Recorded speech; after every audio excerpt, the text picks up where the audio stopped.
Hey, how's it going, everyone? I just want to take a couple minutes and answer the questions for the private group here. Edgar, what's up? Is this where we ask questions? It is. And let's see, Shane, IQ and Kodak.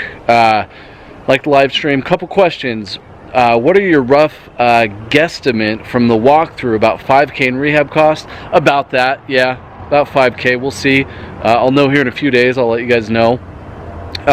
If you put a curtain in front of the heating unit, won't it suck the curtain onto itself, possibly blocking airflow? If there was no ventilation, yes, the back side of that is open, and we will probably be adding another vent. But yeah, typically it would. Also, is the park owner going to give you a break on the lot fee so you can fix it up? Yes, 3 months. I have a good relationship with him, primarily just because I do exactly what I say I'm going to do. So that's worth something. Let's see here. Also, side note, camera was sideways the whole time. I need to get better at live streams. I apologize. All right, Will, how does it work?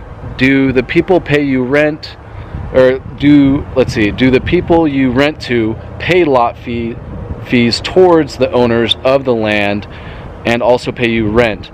Yes, so they're going to pay me the home payment, rent to own, whatever you want to call it, and then while I own the home, while they're paying the home off, I also collect lot rent. But I want to be careful when I say that. I collect it, I don't keep it. I collect the lot rent and I pass that on to the park owner. Now, once the people have the home paid off, I no longer am involved in the whole situation. So at that point, they begin to pay the lot rent to the park directly.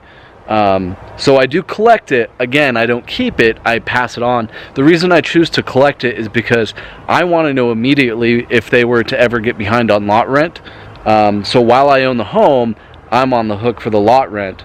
So that's why I make sure they pay me rather than just trusting them to pay the park directly. So that's how that works. Yeah, if Kenny doesn't own the land, this is Shane. If Kenny doesn't own the land, the new tenants pay the rent to him and lot fees to the landowner. If you own both, you get both. Yep. Benjamin Thaxton. Benjamin, I would have been there sooner, but there was a glitch in the system, wouldn't let me view the live stream. I need to work on that. Sorry about that, Benjamin. And then another question from Benjamin is, what is the best way to vet a contractor for this kind of work? It is hard. What's interesting is I have so much work, and especially with contractors, and I don't know why. It's the same with like landscapers, and you'll have some show up, give you bids. Half those people don't call back. The half that do call back, for whatever reason, they don't work out. I've been really lucky with Jeremiah. As you can tell, he's a really laid back guy. I don't have to micromanage him. I trust him. He does good work. But at the same time, it's important for me to have a backup and diversify my service people, because if Jeremiah gets sick, something happens to him, if we were to ever have a business disagreement, you always have to have someone that can easily jump in there.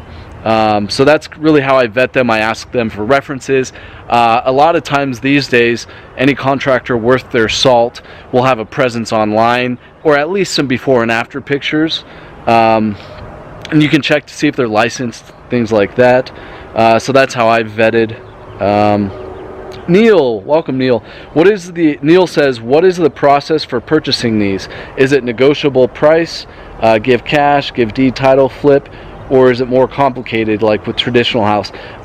So that was the last comment. So no, it's a lot less complicated because it's not real estate, it's personal property.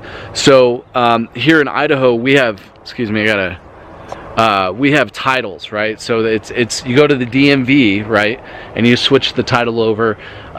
You can negotiate on anything really. So it's really up to the specific park. So I bought this one for $1,000 and like 73 cents or 40. I can't remember, something. Basically $1,001, and then yeah, I bought it basically from the park because they were going to take it from the lady. They were evicting her.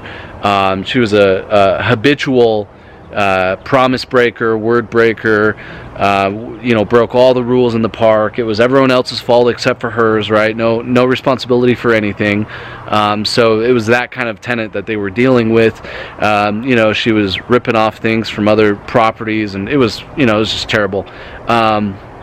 And of course, obviously, I'm, you know, never going to say her name or details or anything. But yeah, it was just bad deal all around. So that's why, you know, as investors, you know, if you decide to get into this, this is where you can really add value, because if you show up and you keep your word and you know, you remodel it and get a good person in there, then it's a win-win for everyone. So, you know, the new homeowner gets a nice home. You make money. The park gets their lot rent. So, yeah, everything's negotiable. But no, it's much easier than doing a site-built home, you know, what they call site-built. Anyways, guys, I just wanted to make sure I answered everyone's question here in the private group. I will be uploading this video to my YouTube channel, but it's going to be unlisted, so only you guys in the private group will be able to see it. And hopefully I answered all the questions, and I'll do some more updates here soon. Thanks so much. Again, I look forward to providing and uploading more exclusive content specifically for you guys. So thanks so much. We'll see you in the next video.